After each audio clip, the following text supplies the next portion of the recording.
Now, the Hebrew version completely solves the contradiction and explains to us exactly why these women did not know that Yeshua's body was already anointed by Joseph and Nicodemus. Let's first consider the contradiction in the Greek version. This is about the death, burial, and resurrection of Yeshua Mashiach.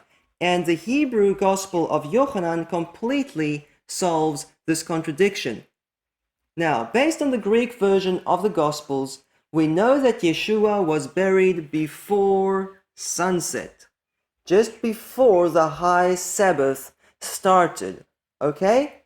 And we know that Joseph of Arimathea, Yosef Miramatayim, buried Yeshua in the grave before sunset. Were there any eyewitnesses of Yeshua's death, burial, and resurrection? Yes.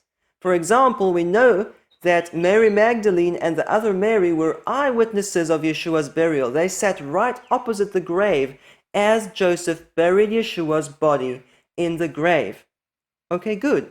But then we also know from the Gospel of John that Nicodemus and Joseph anointed Yeshua's body with a large amount of ointment. Yeshua's body was properly embalmed when they buried Yeshua in the grave. Everything so far seems to make sense. However, why did the woman Mary Magdalene and the other Mary and the other woman come back 3 days later bringing spices and ointments to anoint Yeshua's body?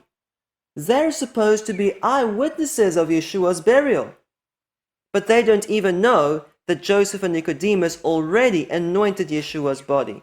How is that possible? This is a serious contradiction in the Greek version of the Gospels.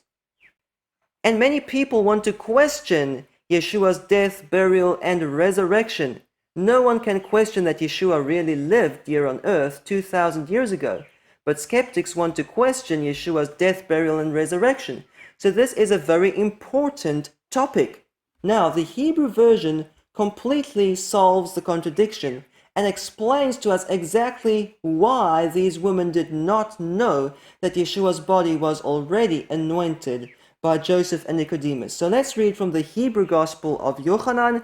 It says, Az ba Yosef im Nicodemus le Yeshua balayla. Then Joseph came with Nicodemus to Yeshua balayla, in the night.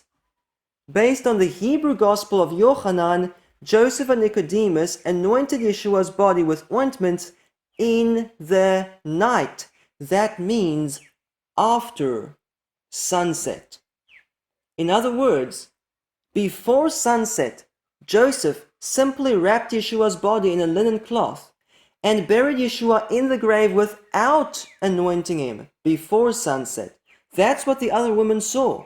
They went back home thinking, we must come back and bring ointments to anoint Yeshua's body. After sunset, in the night, Joseph and Nicodemus came back to the grave and they anointed Yeshua's body in the night. That's why the women did not know anything about this. This solves the whole contradiction. However, what does the Greek version say? The Greek version says that Nicodemus, who previously had come to Yeshua by night, meaning John chapter 3, Nicodemus came to Yeshua in the night and asked Yeshua questions. In other words, the Greek version interpreted the text. They changed the text so it would not say they anointed Yeshua in the night. Maybe they thought this was a contradiction with the other Gospels saying that Yeshua was buried before sunset.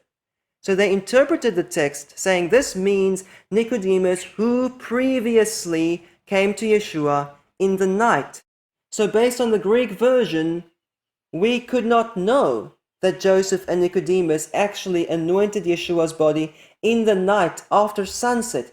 That crucial information was lost in the Greek Gospels, and now we have this big contradiction in the Greek Gospels. However, the Hebrew Gospel of Yochanan completely solves the problem.